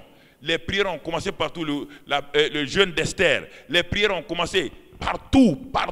C'était la prière. Nous crions à Dieu. Et nous avons commencé à voir, à tel point qu'aujourd'hui, les autorités burkinabées ont dit officiellement, c'est la prière qui garde le pays. Et au fur et à mesure que les choses viennent dans le pays, Dieu nous prévient d'avance. Il y a tel événement qui va arriver, on commence la prière. Les derniers mouvements qui sont passés, on a été prévenus au moins 2 ou 3 mois d'avance. C'est la prière qu'on a commencé. Pour que ça ne s'aggrave pas, frère. C'est à travers la prière. Ça, c'est connu par les autorités. Alors, vous êtes ici au Sénégal. Dieu vous a établi. Il dit, cherchez le bien-être de la ville. Au lieu de chercher le bien-être de la ville, le bonheur de la ville, de Dakar, vous êtes en train de parler négativement contre les Dakarois. Vous êtes en train de dire, ah, ils nous fatiguent, hein? Ils font ceci ou cela. Mon frère, le malheur de la ville est ton malheur. Le bonheur de la ville est ton bonheur, dit la Bible. Ce n'est pas moi qui le dis, c'est à toi de choisir. C'est à toi de choisir. Le choix est entre tes mains. On n'a pas besoin de 10, 200 personnes pour prier. On a besoin d'un petit groupe. Il y a 15 ans, j'ai développé ce qu'on appelle dans l'église le PSP, le partenariat spirituel de prière. J'ai enseigné ça pendant 3 mois, la prière, uniquement la prière. Et j'ai dit maintenant, vous serez 2 à 2, 2. Vous allez ouvrir un carnet, et le carnet s'appelle partenariat spirituel de prière. Vous mettez les sujets pour vous prier, et à droite, les réponses. Il dit, allez-y, commencez à prier. Dieu dit, si 2 s'accordent sur la terre, demande une chose quelconque. Mais les gens sont aperçus qu'avec l'enseignement sur la prière, leur vie de prière a poussé et l'exaucement a grandi. Leurs carnets sont là, il y a les sujets de prière et il y a tout. Et on donne à chacun un sujet de prière. Aujourd'hui, ça continue. Il y a des sujets de prière que la tour de prière produit régulièrement. Pour moi-même, pour ma famille, pour les sujets, pour le Burkina, pour tout, l'Israël, tous les pays. Mon ami, as-tu élargi ta tente de prière? Est-ce que ton église locale a élargi? L'église locale, au temps des apôtres, ils ont commencé à prier. C'était bien. Quand ils ont prié, arrivé à un moment donné, on a arrêté Pierre et Jean. On les a mis en prison. L'église dit, mais c'est Pierre et Jean, ils ont reçu le baptême du Saint-Esprit, ils sont puissants. L'église s'est aperçue, quand Pierre et Jean sont sortis de la prison, ils sont venus dire à l'église, il dit, on nous a arrêtés, on nous empêche de prier au nom de Jésus. On nous empêche de faire des réunions publiques au nom de Jésus. Qu'est-ce que l'église locale a fait? Il dit dans Acte 4, l'église locale, ils étaient combien à l'époque? Ils étaient 3120, ils se sont mis à genoux. Ils ont commencé à crier à Dieu. Il dit, Seigneur, vois leurs menaces, étends ta main sur tes serviteurs, afin que dans le nom de ton saint serviteur Jésus, il se fasse des prodiges, des miracles. Mais quand ils ont prié, l'église locale a prié, les apôtres ont fait des grands miracles partout. C'est la prière des chrétiens qui donne au pasteur d'être efficace. Chaque pasteur a chaque église a son pasteur. Écoute-moi ce récit-là. Il y avait un pasteur qui ne priait pas beaucoup et qui venait chaque dimanche avec des journaux à l'église. Quand il vient dimanche, il a son journal sous ces choses. Quand il vient, il dépose, il dit, avez-vous vu? Le journal a dit ça. Le journal a dit ça. Les chrétiens ont dit dans leur cœur, ils n'osent pas dire au pasteur, mais pasteur, prêche-nous la parole. Ils ont continué à murmurer sur le pasteur. Ça n'a rien changé. Mais il y a 3 personnes âgées, 3 femmes âgées qui ont dit non. Critiquer le pasteur ne changera rien. C'est nous qui avons le pouvoir de changer le pasteur quand nous allons dans la présence de Dieu. Ces 3 dames âgées ont décidé de prier pour le pasteur. Chaque samedi, elles venaient à l'église et elles s'agenouillaient devant la chaire, samedi soir. Commençaient à crier à Dieu. Seigneur, ton serviteur a besoin de nous donner du pain frais. Il n'a pas du pain frais, il nous donne des choses bizarres. Papa, nous ne voulons pas l'accuser comme les autres. Nous venons parler, nous venons le critiquer devant toi. On ne critique pas son pasteur en ville, on vient le critiquer devant Dieu. On critique son pasteur devant Dieu, pas en ville. En ville, ça devient malédiction. Devant Dieu, c'est bénédiction. Viens dire, dis à son employeur, ton employé là, il ne fait pas bien pour nous. Hein. Ne critique pas le serviteur d'autrui. Derrière lui, viens lui dire. Chaque samedi, elle venait prier. Mais rien ne semblait changer. Première semaine, le pasteur venait à ses journaux. Deuxième semaine, il vient à ses journaux. Les choses s'empirent. Les autres chrétiens étaient fâchés. Ils continuaient à maudire le pasteur. Mais les 3 vieilles femmes ont continué à prier. Ils ont dit, Seigneur, tu ne peux pas nous laisser comme ça. Nous avons besoin de nourriture. Nos âmes ont faim et soif. Donne à ton serviteur. Seigneur, parle-lui, brise son cœur. Et en persévérant comme ça, un jour, le pasteur, le samedi soir, il s'est assis dans son salon et il voulait lire les journaux. La conviction de péché est venue sur lui. Brusquement, Dieu a ouvert ses yeux. Il a vu que le peuple n'était pas nourri et que le peuple était vraiment maigre. Le peuple était chétif.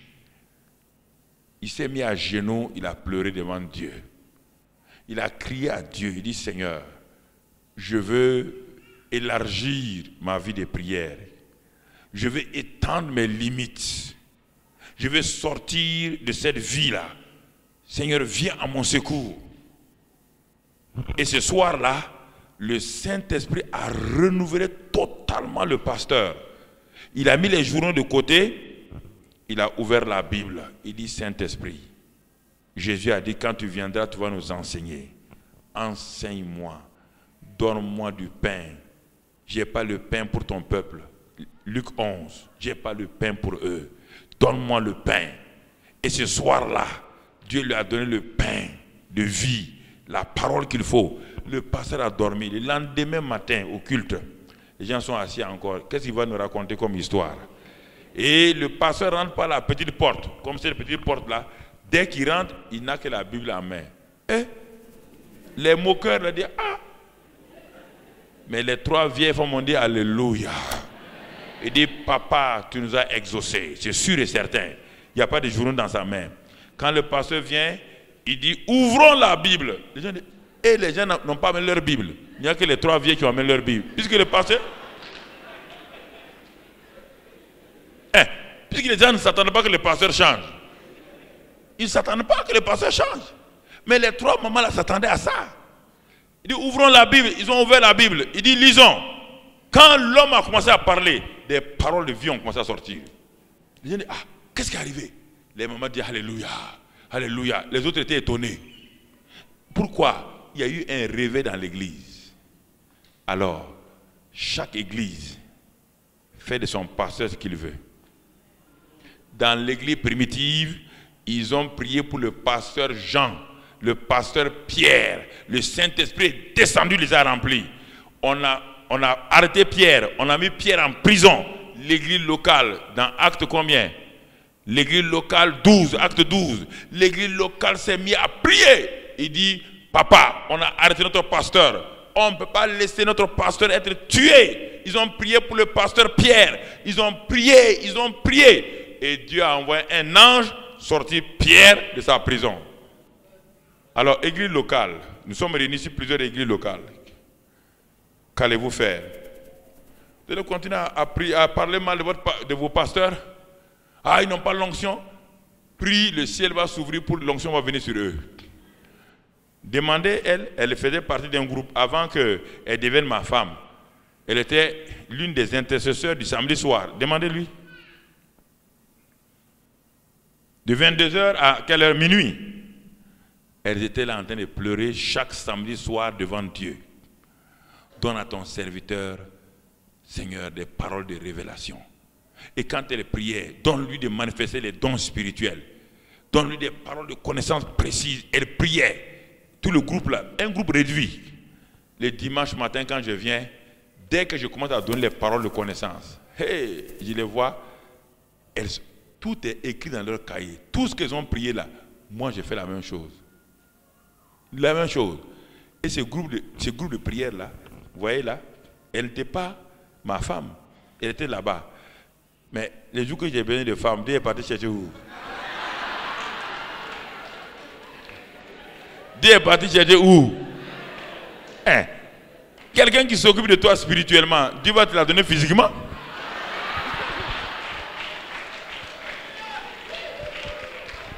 Amen. Frère, c'est ça la prière, la force de la prière. Ce que je vous dis ce soir-là, prenez ça au sérieux. Hein? Prenez ça au sérieux. C'est ça qui a fait que notre ministère a grandi rapidement. Quand Dieu a dit d'ouvrir les missions, on m'a dit, mais comment on va ouvrir les missions? Nous sommes une église locale. Mais Dieu dit, ouvrez les missions. On a commencé à ouvrir en Côte d'Ivoire. Aujourd'hui, on a une quinzaine d'églises en Côte d'Ivoire. On a une douzaine d'églises en Guinée-Conakry. On a 4 églises au Niger. On a 7 églises au Bénin. On a une église au Ghana. On a 3 églises à Paris, 3 églises aux États-Unis. À partir de Burkina, c'est nous qui payons tout. Nous donnons tout. Comment une église nationale qui n'a pas quelqu'un derrière peut faire ça? Quand les Américains viennent, ils sont étonnés. Mais je leur montre la tour de prière. C'est cette tour de prière-là. Tous les secrets viennent de là. Tous les secrets viennent de là. Les intercesseurs sont à genoux en train de crier à Dieu.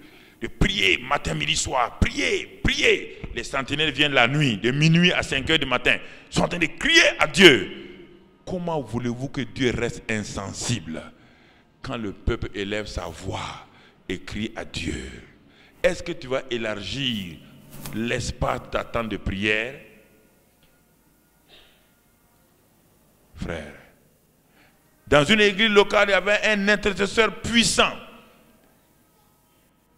Quand il y avait un problème dans l'église, le pasteur disait, cet intercesseur-là, il n'a qu'à prier. Quand l'homme commence à prier, toute l'église est à genoux. Dieu exauce. Un jour, Il y a tout le temps dans l'église des gens comme ça. Ils ont commencé à critiquer l'intercesseur. Ils ont commencé à le mépriser. Il dit, mais toi tu pries, tu n'as même pas à manger, boire. Le gars s'est découragé. Il est parti chez lui, il ne venait plus à l'église. Et au moment où il est resté à la maison, il ne venait plus à l'église, là, la mairie de la ville a réuni le conseil municipal. Ils veulent faire des nouvelles routes dans la ville. Et le conseil municipal a décidé que la nouvelle route doit passer sur l'église. Ils sont venus informer le pasteur. Il dit, pasteur, on s'excuse, mais on ne peut pas faire autrement. Regardez, et l'église est sur la nouvelle route. Maintenant, le pasteur vient dire à l'église, comme les gens ne prient pas, tout le monde dit, hey, ha, hey, ha. Mais ça ne change pas les choses. Mais pourquoi? On est contre nous. Ça ne change pas. On est contre toi. Ça ne change pas. Maintenant, les gens ont dit, où est le type là? On dit, ah, ça fait 2 mois, il ne vient pas à l'église. C'est en ce moment qu'ils sont aperçus qu'il ne vient pas à l'église. Le pasteur leur dit, je vous ai bien dit. Le monsieur, il prie, il n'y a rien. Vous commencez à le critiquer. Maintenant, il est parti. Et vous ne pouvez pas prier. Alors, les anciens sont réunis, ils ont pris leur voiture. Les belles voitures là, ils ont fait... Hein? Ils sont allés chez le monsieur. Ils sont allés trouver le monsieur qui priait dans sa petite maison. Et le monsieur dit, ah bon, vous venez même m'agresser ici. Il dit, non, non, non. Il dit, non, non, on ne vient pas t'agresser. On vient te demander pardon. Il dit, mais pourquoi? Je vous ai, vous m'avez rien fait? Il dit, non, non. On vient te demander pardon. On ne t'a pas compris. On croyait que tu exagérais, que tu priais trop. Il dit, mais il y a quoi à l'église? Si vous venez ici, c'est qu'il y a un problème à l'église, non? Non, non, non, non, il faut venir. Le pasteur a dit de t'amener. On prend le monsieur dans la voiture, on l'amène. Ah, le pasteur a dit, ah, tu as vu? D'ici 1 semaine là, la mairie dit de partir, on doit casser la chose. Il dit, ah bon? C'est ça seulement? Il dit, ah bon? C'est ça seulement? Il dit, c'est ça seulement? Il dit, mettons-nous à genoux. Il a commencé à crier à Dieu. Il dit, Seigneur, il a crié, et puis à un moment donné, il dit, je vois. Ils ont changé la route. Ils ont dit, ah bon? Ils ont changé la route. C'est terrible, hein? Ils ont changé la route. Où ils vont aller? On a dit que... Ah, Seigneur, c'est terrible. Les gens ne prient pas, ils ne croient pas. Il a dit, ils ont changé la route. Il s'élève, il dit, pasteur, il ne faut pas avoir peur. Le projet est annulé. Les gens ont dit, voilà, on vous a dit le type là, ça, il ment seulement, il ment. On nous a dit, on est venu nous montrer, on nous a dit que la route là passe comme ça, et puis on dit qu'on a changé. Écoutez mon frère, le lundi suivant, le conseil municipal est venu voir le pasteur. Il dit, pasteur, vraiment on s'excuse. Nos techniciens ont fait une erreur. La route ne passe plus sur votre église. La route ne passe plus là-bas. Alors ils ont rappelé le type là. Ils ont dit, bon, continuez à prier. Écoutez frère, élargissez l'espace de l'attente. Pendant des années, c'est ça que j'ai fait. La Bible dit, il dit, parle au nord, parle au sud. Quand j'ai commencé le ministère dans ma maison, on était 10 personnes, ma famille et moi. Mais j'ai commencé le ministère, je m'arrêtais, je parlais. Parce que les 4 points cardinaux sont des esprits. Vous ne le savez pas, les 4 points cardinaux sont des esprits. C'est pourquoi dans un pays, le nord et le sud ont toujours 2 religions différentes. Prenez tous les pays. Le nord et le sud sont toujours opposés. Prenez ça. Ce n'est pas Côte d'Ivoire seulement, Burkina, ici. Prenez France, prenez États-Unis. Il y a eu la guerre d'indépendance de quoi? Le sud et le... Toujours. C'est ça. J'ai commencé à parler. Quand Dieu m'a révélé ça, il dit parle. Il dit à Ouagadougou ici, j'ai beaucoup de brebis, mais ils sont tenus par ces esprits, des 4 points cardinaux. Dans mon salon, je m'arrêtais, je priais, je me levais, je prie en langue, je prie en langue, je prie en langue. Et je dis, esprit du nord, je te commande au nom de Christ Jésus, lâche les brebis du Seigneur. Esprit du sud. Le dimanche matin, quand on vient, les nouveaux qui sont là, je dis, mais tous ceux qui viennent du nord, levez-vous, ils se lèvent. Ceux qui viennent du sud, levez-vous. Ceux qui viennent de l'est. C'est ainsi qu'on a grandi. Et Dieu m'a dit maintenant, commence à demander 100 personnes. Je me lève le matin. C'est moi qui nettoyais. Je nettoie tout mon salon. Je mets les bancs et je parle. 100 personnes sont venues. Dieu m'a dit, demande 200. 200 sont venus. Dans ma maison, dans ma cour, j'ai exercé comme directeur. Je n'étais pas pasteur. Hein? Dieu dit, demande 500. 500 personnes sont venues dans ma cour. On est sorti dans la cour. 700 personnes. Quand on est arrivé à 800, il n'y a plus de place. Toute la cour est remplie de gens. Les gens disent, mais il n'est pas pasteur. Mais il a une grande église. Dieu m'a dit, va demander un terrain. On n'a pas demandé le terrain. On a fait l'église de 1000 places. Et ensuite, j'ai dit à Dieu maintenant, on a dit aux chrétiens, on va prier. On veut 3000 places. 3000. Dieu m'a dit, casse et construire l'église de 3000 places en 3 mois. Sans argent, sans rien. On l'a construit en 3 mois, net. Et Dieu me dit maintenant, il faut l'église de 10 000 places. On est en train de chercher la place pour l'église de 15 000 places. Tu entends mon frère? Tu entends? C'est à travers la prière. C'est à travers la prière. Il n'y a rien d'extraordinaire. Il n'y a aucun homme qui est derrière ça. Frère, personne ne peut bomber la poitrine en disant c'est moi qui ai fait ça. C'est faux. Si Karambiri vous dit ça, il ment. Karambiri ment. Karambiri ne peut même pas avoir poulailler. Je vous enseigne les principes de Dieu, frère. Je vous enseigne ça.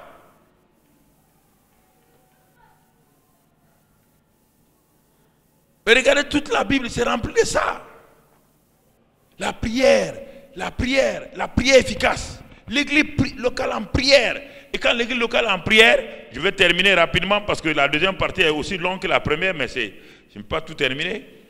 Alors, vous allez commencer à voir ce qu'on appelle les témoins de Christ vont apparaître dans l'église, les témoins de Christ. La prière va commencer à lever des jeunes gens qui ont la vision d'évangélisation. La prière va commencer à lever des hommes d'affaires, des femmes d'affaires. C'est ainsi qu'on a prié pour que Dieu suscite des hommes d'affaires, des femmes d'affaires dans l'église. Qui auront pour rôle. Nous, on est évangélistes, nous, on est pasteurs. Les diacres sont là, les anciens sont là. Mais j'ai dit à Dieu, mais où sont les pourvoyeurs? Où sont ceux qui vont financer? On ne veut pas dépendre du monde. On ne veut pas que ce soit le monde qui vienne financer. Et c'est là que Dieu m'a dit, enseigne les lois spirituelles du succès. J'ai commencé à réunir les chrétiens à l'époque. Il y a 20 ans en arrière, ils ne connaissaient pas beaucoup de choses. Je leur ai enseigné ça. Dieu a commencé à sortir des millionnaires parmi nous. Mais aujourd'hui, des milliardaires. Quand je dis on va faire un bâtiment de 500 millions, frère, les gens viennent, 35 millions pasteurs, 20 millions pasteurs, 15 millions pasteurs. C'est ça notre secret. Ce n'est pas autre chose.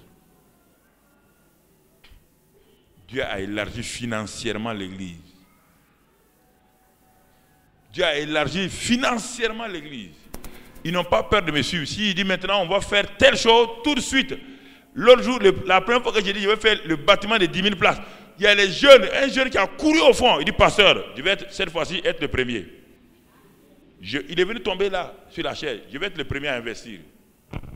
Demain, après-demain, je vais vous parler comment il s'élargit financièrement.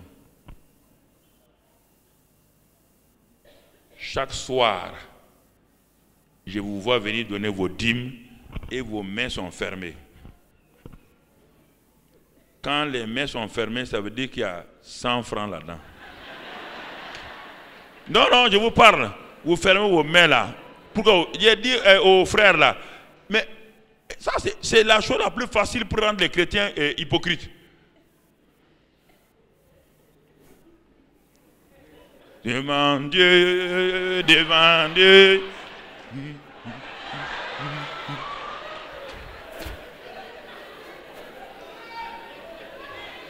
100 francs, toi tu viens donner à Dieu. Hein? Quand tu es au dehors là, tu bois Coca-Cola de combien? Quand tu es au dehors là, les poissons braisés, tu manges combien? Quand tu es au dehors là, regarde tes chaussures. Maintenant pour Dieu, tu viens avec les pièces. Humilions-nous devant Dieu. Et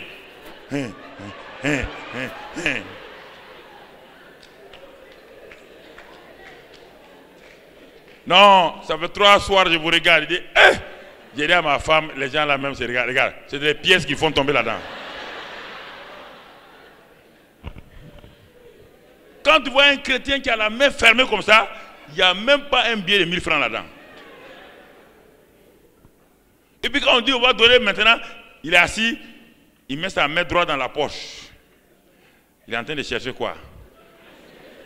Sa main là, il dit, ça cette pièce là, c'est 50, donc c'est pas bon. Et à ça il continue à dire Alléluia. Sa main continue à travailler. Et quand il tombe sur la plus grosse pièce, il sait que c'est 25 francs. Et il dit, ah. Il enlève ça, il met dans sa main.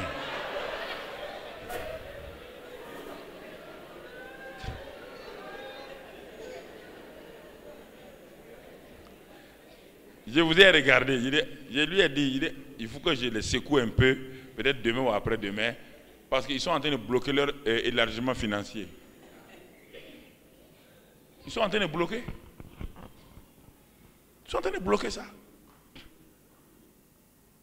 Je vous parle pratique. Vous savez, c'est des choses simples que je vous parle. Bon, je suis à la moitié de mon message, parce que je n'ai pas attaqué l'évangélisation. Je vais m'arrêter là. Je ne vais pas vous surcharger. Si vous priez, vous devez aboutir sur l'évangélisation, obligatoirement. Vous devez aboutir sur ça. Intercession et évangélisation vont de pair, obligatoirement. C'est pourquoi nous avons commencé à prier. Chaque année, on donne un nom à notre année. Il y a 3-4 ans, en 2007, nous avons dit c'est l'année de l'invasion. L'année de l'invasion. Et cette année-là, en janvier, chaque année, j'ai fait un séminaire de début d'année. Nous avons enseigné la jeunesse, tous les jeunes, les filles comme les garçons. On dit cette année, c'est votre tour, c'est votre tour. Alors, on les a formés comment témoigner à quelqu'un, comment évangéliser des gens. On leur a enseigné le témoignage de Jésus à la Samaritaine, comment parler à quelqu'un. Regardez la pédagogie spirituelle de Jésus entre Jésus et la Samaritaine. Regardez comment il a tiré la femme là et puis il l'a eu. Regardez Philippe avec le ministre éthiopien. Regardez comment il l'a eu à Christ. Ça c'est une pédagogie spirituelle qui est là. On a enseigné cela et nous avons dit chaque samedi, l'église va sortir pour envahir l'invasion.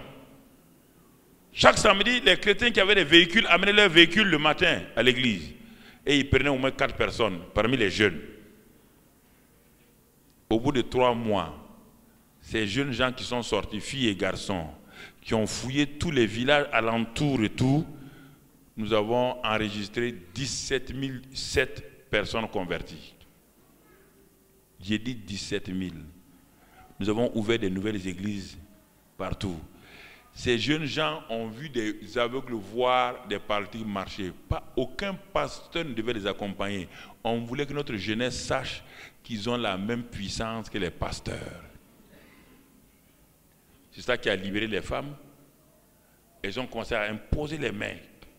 Elles ont commencé à chasser les démons. Et nous, les pasteurs, ça nous a donné le repos. Comprenez? Donc on n'était plus fatigués. C'était plus nous. On a trouvé des gens qui étaient là, frères. Ça c'est important. L'évangélisation, le témoignage. Cette jeunesse qui est là, ils rentrent de maison en maison. Nos églises progressent avec ce qu'on appelle l'évangélisation individuelle. Il y a plus de 250 jeunes qui régulièrement, les samedis, vont de maison à maison. Ils prient ensemble et ils vont de maison à maison. Chaque dimanche, on a de nouveaux convertis dans toutes nos églises. Nous avons 33 églises à Ouagadougou, ville.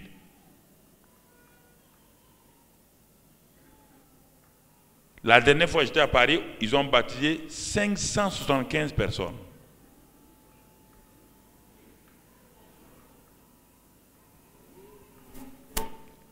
Pas un an, hein?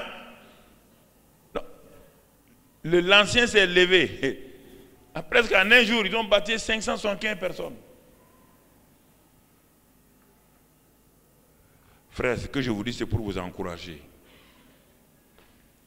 Il n'y a rien d'impossible à ceux qui croient. Si vous prenez la prière comme votre élément et vous demandez à Dieu, le Saint-Esprit viendra sur vous. Et votre vie de prière va grandir. Et à un moment donné, ma vie de prière avait beaucoup rétrogradé. Demandez-lui. Elle se lève tous les jours à 3 h du matin. Moi, à 5 h encore, je suis couché. Je lui ai dit, ah, toi, tu viens me dépasser comme ça, hein? Elle est en train de crier à Dieu depuis 3 h. Crier à Dieu jusqu'à 6 h du matin. Elle va prier en langue 1 heure. Prier en langue, prier en langue. Et Dieu lui révèle, donne des révélations. Dieu donne des révélations. Sa vie de prière a réveillé ma vie de prière. Ça, c'est important. Frères, élargissons l'espace de l'attente par la prière, par l'intercession. L'intercession franchit les murailles. L'intercession va. Et alors, nous avons posé les mains sur nos jeunes gens pour que l'esprit d'intercession vienne sur eux. Que l'esprit d'évangélisation vienne sur eux. Que les signes, les miracles viennent sur eux. On va s'arrêter là ce soir. Que le Seigneur, dans sa grâce, on va prier pour terminer. On n'a pas terminé, il reste beaucoup, mais on va s'arrêter là. Il ne faut pas trop développer, il faut laisser que Dieu même fasse les choses. Si on a le temps, on verra ce qu'on va faire demain et après-demain. Dis à Dieu ce soir, dis à Dieu, Seigneur, je veux élargir ma vie de prière et d'évangélisation. Ma vie de prière et d'évangélisation, cette vie est limitée. Elle est limitée à la vie traditionnelle. Ouvre ta bouche et parle à Dieu.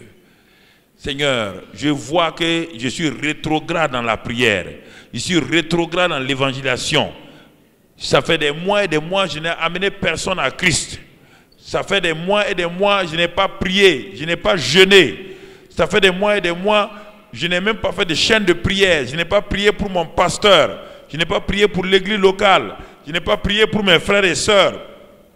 Seigneur, je me répands devant toi ce soir. Seigneur Dieu, je me répands devant toi ce soir. C'est le temps de la prière, frère. C'est le temps de la prière. Parle d'abord à Dieu. Parlons au Seigneur. Élève ta voix et crie à Dieu ce soir. Seigneur, je vais sortir de cette vie tiède. Je vais sortir de cette vie spirituelle tiède.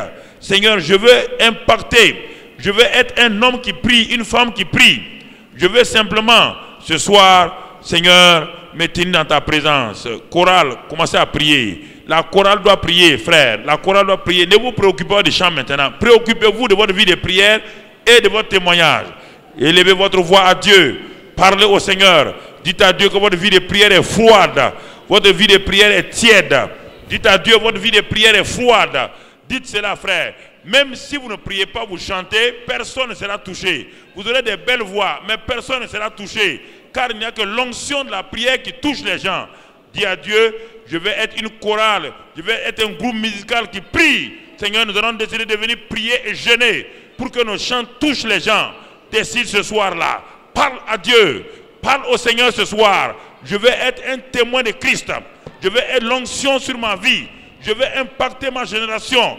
Je vais aller avec la prière pour que les gens soient sauvés, les gens soient libérés, guéris. Seigneur, oh, viens à mon secours. Change ma vie. Donne-moi une vie de prière. Je m'inscris à l'école de la prière. Seigneur, je suis fatigué de vivre une vie tiède, une vie froide, une vie qui ne produit pas de fruits. Je n'ai pas prié pour gagner mes parents.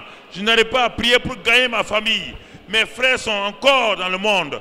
Mes parents sont dans le monde parce que je ne prie pas. Seigneur, ranime ma vie de prière. Ranime ma vie de prière. Parle à Dieu. Ranime ma vie. Mets le feu, le feu, le feu de la prière en moi, Seigneur.